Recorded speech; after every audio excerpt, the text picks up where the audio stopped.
ओम शांति। खुशखबरी।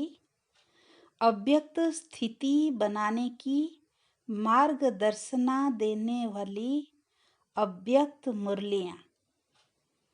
बहुत समय से सभी ब्रह्मा वत्सों की हार्दिक अभिलाषा थी कि अव्यक्त बाप दादा के प्रारंभ के महावाक्य हमें सुनना है। अपनी स्थिति को शीघ्रातिशीघ्र श्रेष्ठ बनाने के अभिलाषी आत्माओं के लिए यह दिव्य ज्ञान मोतियों का संग्रह प्रदान करते हुए हमें अपार हर्ष एवं गौरव हो रहा है। भक्त जो केवल भगवान का क्षणिक अनहद नाद सुनने के लिए व्याकुल रहते हैं, परंतु परम भाग्यशाली ब्राह्मण आत्माओं को तो प्रतिदिन उनके मधुर महावाक्य सुनने को मिलते हैं। आइए 1969 की अव्यक्त वाणियों का यह संग्रह आपको आज से सुनाएंगे। इसे पढ़ने से सुनने से नित्य नई नई प्रेरणाएं, नई नई उमंगें तथा नई नई पुरुषार्थ की युक्तियां प्राप्त होती है। इनमें अति सुंदर प्रवाह है, अलौकिक रस है तथा इनको सुनने से निरंतर अतीन्द्रिय सुख का आभास होता है। जीवन में आने वाली अनेक समस्याओं का हल इनसे प्राप्त हो जाता है। वास्तव में एक श्रेष्ठ तपस्वी के लिए ये अव्यक्त वाणियां अनुपम औषधि है तथा अमृत तुल्य है, क्योंकि ये वाणियां साकार ब्रह्मा बाबा के अव्यक्त होने के तुरंत बाद सुनाई गई। इस कारण इनमें ब्रह्मा बाबा के कई अनुभवों का उल्लेख भी आया है, जिन्हें सुनकर उनके सूक्ष्म पुरुषार्थ की झलक स्पष्ट रूप से सामने आती है और उन्हें फॉलो करना सरल हो जाता है। इन वाणियों में संक्षिप्त रूप में स्वयं की स्थिति को अव्यक्त कैसे बनाया जाए, योग की सूक्ष्म स्थितियां क्या है, बीज रूप स्टेज कैसे बने, कर्मातीत स्टेज क्या है, संग दोष से नुकसान एवं बचने के उपाय, व्यर्थ संकल्प विकल्पों पर जीत कैसे हो, वायुमंडल के प्रभाव से बचने के उपाय, विभिन्न विघ्नों पर कैसे विजय प्राप्त की जाए, आदि आदि अनेक विषयों पर प्रकाश डाला गया है। इसीलिए कुमारों के, कुमारियों के, टीचर्स के, गृहस्थियों के लिए प्रेरणादायक वचन कहे गए हैं। साथ ही साथ उस समय सूक्ष्म वतन से बाप दादा द्वारा भेजे गए कई संदेश भी यहाँ प्रकाशित किए गए हैं।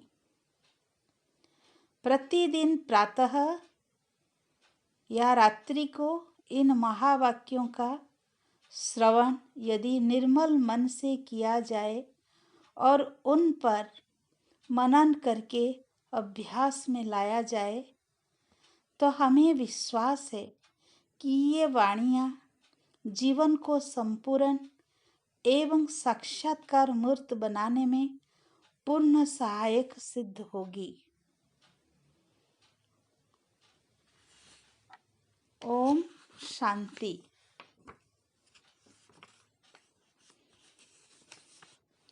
18 जनवरी 1969 पिताश्री जी के अव्यक्त होने के बाद गुलजार बहन द्वारा अव्यक्त वतन से प्राप्त दिव्य संदेश। तन और मन की हलचल को समाप्त कर देही अभिमानी बनो। आज जब हम वतन में गई तो शिव बाबा बोले, साकार ब्रह्मा की आत्मा में आदि से अंत तक 84 जन्मों के चक्र लगाने के संस्कार है। तो आज भी वतन से चक्र लगाने गए थे। जैसे साइंस वाले रॉकेट द्वारा चंद्रमा तक पहुंचे और जितना चंद्रमा के नजदीक पहुंचते गए उतना इस धरती की आकर्षण से दूर होते गए। पृथ्वी की आकर्षण खत्म हो गई। वहां पहुंचने पर बहुत हल्कापन महसूस होता है। जैसे तुम बच्चे जब सूक्ष्म वतन में आते हो तो स्थूल आकर्षण खत्म हो जाती है, तो वहां भी धरती की आकर्षण नहीं रहती है। यह है ध्यान द्वारा और वह है साइंस द्वारा। और भी एक अंतर बाप दादा सुना रहे थे कि वो लोग जब रॉकेट में चलते हैं तो लौटने का कनेक्शन नीचे वालों से होता है, लेकिन यहाँ तो जब चाहें जैसे चाहें अपने हाथ में है।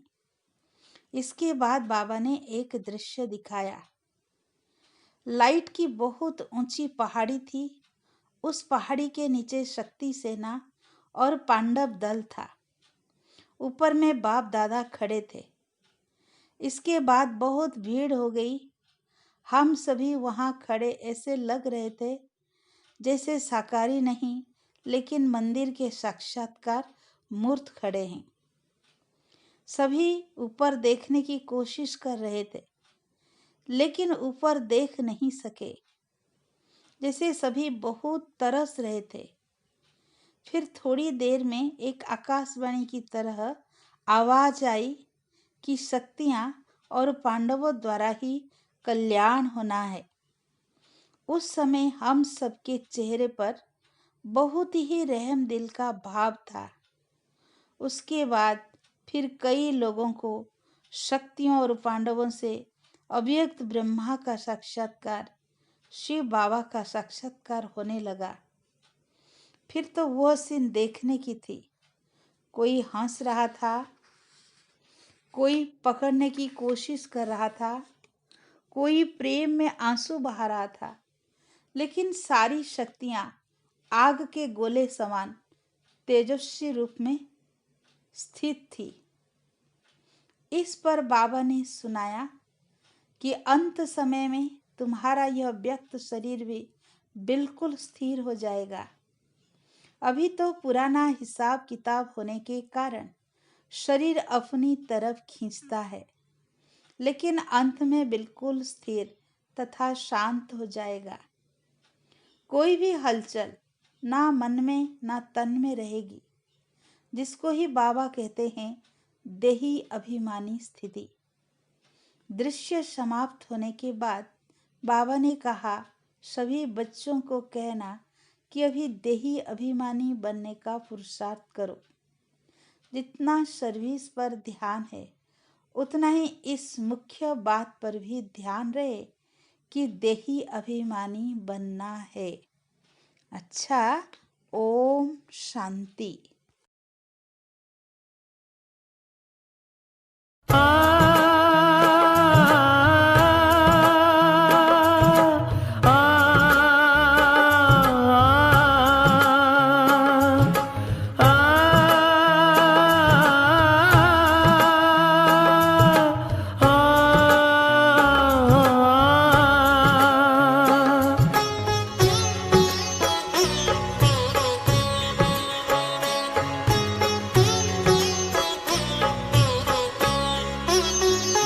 वरदान लुटाने वाले, सद्ज्ञान सुनाने वाले, वरदान लुटाने वाले, सद्ज्ञान सुनाने वाले। आठों ही प्रहर मेरे तेरे ध्यान में लग जाए। वरदान लुटाने वाले, सद्ज्ञान सुनाने वाले।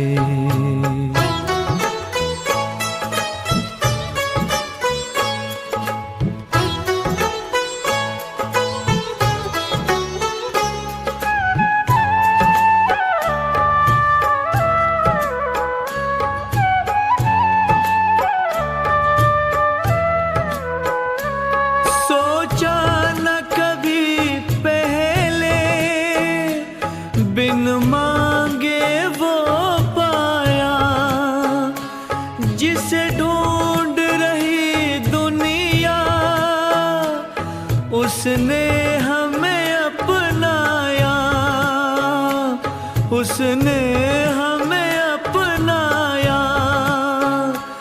कोई पूछे कौन मिला, मुख कैसे बतलाए। वरदान लुटाने वाले, सद्ज्ञान सुनाने वाले।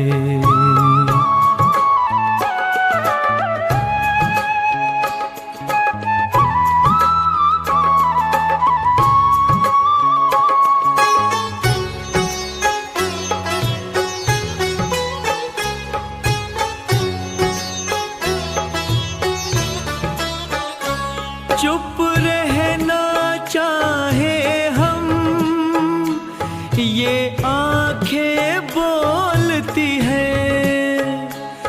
इनमें बसता है तो सब भेद ये खोलती है, सब भेद ये खोलती है। चेहरे की ये मुस्कान तेरा पता बता जाए। वरदान लुटाने वाले, सद्ज्ञान सुनाने वाले।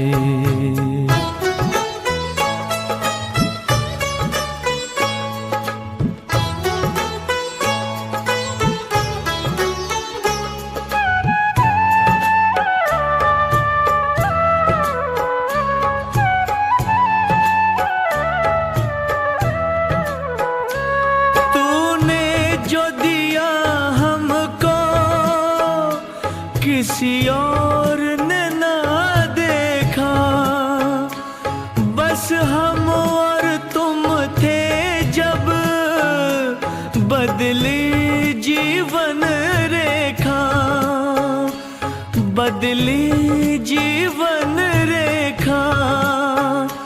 चमके क्यों ना भाग्य भला, भगवान जो चमकाए। वरदान लुटाने वाले, सद्ज्ञान सुनाने वाले। वरदान लुटाने वाले, सद्ज्ञान सुनाने वाले। आठों ही प्रहर मेरे तेरे ध्यान में लग जाए। वरदान लुटाने वाले, सद्ज्ञान सुनाने वाले। वरदान लुटाने वाले, सद्ज्ञान सुनाने वाले। वरदान लुटाने वाले, सद्ज्ञान सुनाने वाले।